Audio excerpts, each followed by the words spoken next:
ในปัจจุบันข้าพเจ้าจะบอกท่านเกี่ยวกับวิธีการลงทะเบียนใน1เคมได้อย่างง่ายดายและไวจากอุปกรณ์ใดหนึ่งเพื่อให้ได้รับผลกำไรใหญ่โดยการพนันกีฬา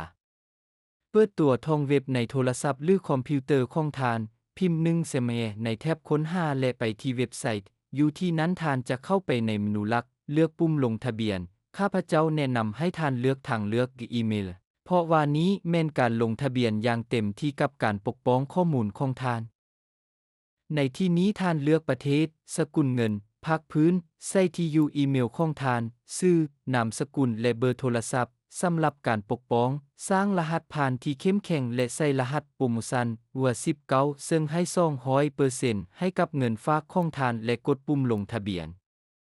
ค่อยจะออกรหัสโปรโมชั่นให้กับเจ้าในคำเห็นข้างลุ่มนี้วิดีโอหลังจากนั้นตื้มเงินใส่บัญชีของท่านด้วยวิธีที่ง่ายและได้รับ200%ในเงินฝากครั้งทำอิฐของท่าน